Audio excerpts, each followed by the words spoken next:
Kita lihat berita lain, Saudara. 2.200 ilmuwan, guru besar, serta rektor universitas se-Indonesia menghadiri Konvensi Sains Teknologi dan Industri Indonesia 2025. Mereka berdiskusi menyusun peta jalan riset dan inovasi teknologi Indonesia selama 3 hari ke depan.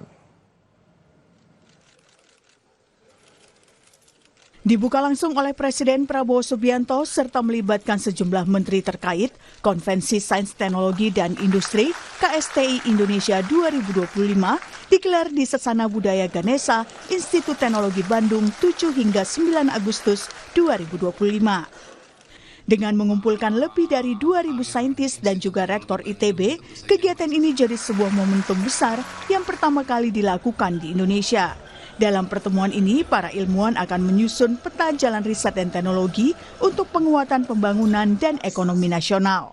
Kita ingin hasil penelitian, hasil pengembangan ilmu pengetahuan tidak hanya selesai menjadi satu pengetahuan, tetapi lebih dari itu kita ingin mendorong lebih jauh penelitian-penelitian yang dilakukan, pengembangan-pengembangan yang dilakukan itu bisa memberikan kontribusi ekonomi, memberikan kontribusi industri, menumbuhkan industri-industri baru, berkontribusi bagi penyelesaian juga masalah-masalah di industri. Jadi makanya ini adalah konvensi atau pertemuan kira-kira para saintis.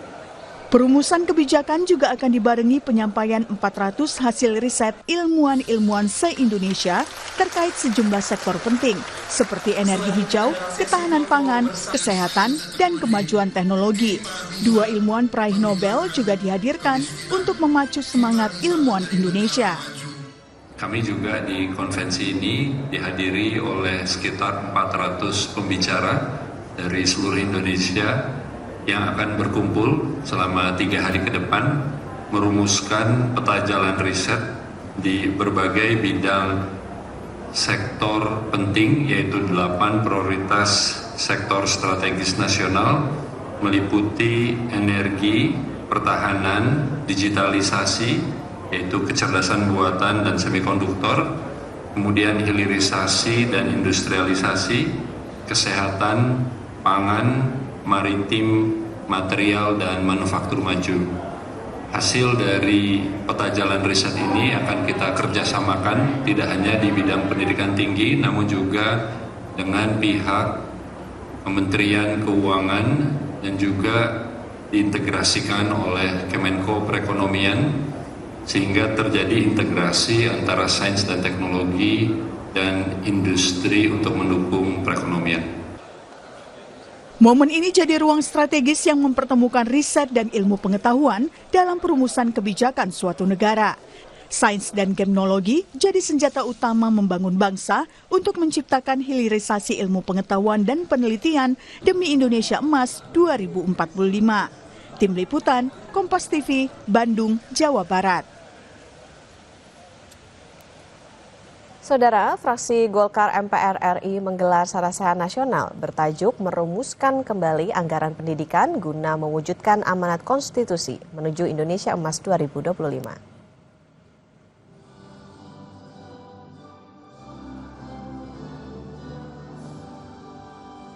Sarasehan Nasional yang digelar fraksi Golkar MPR RI turut dihadiri Ketua Komisi 10 DPR, Hetifah Saifudian, dan sejumlah tokoh pendidikan seperti Fasli Jalal dan aktivis HAM Hendardi. Ketua fraksi Golkar MPR RI, Melkias Markus Mekeng, menyoroti masalah anggaran pendidikan di Indonesia yang belum tepat sasaran. Melkias menyayangkan anggaran pendidikan yang didominasi untuk pendidikan kedinasan, sementara pendidikan dasar, menengah, dan pendidikan anak usia dini justru minim perhatian. Pendidikan itu sangat penting dan hak dasar bagi anak-anak kita. Dan itu sudah tertuang di dalam konstitusi kita, pasal 31, bahwa negara wajib menyiapkan anggaran 20% dari APBN dan APBD.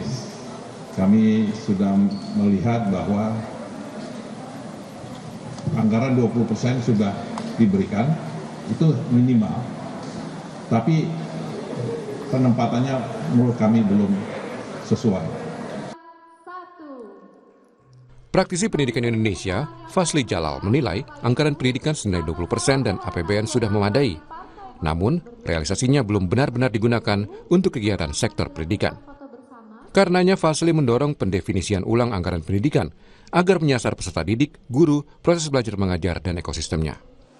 Tapi kita menemukan data-data bahwa ternyata anggaran itu walaupun di label 20%, tapi ternyata belum dipakai untuk sektor pendidikan dan untuk kegiatan pendidikan.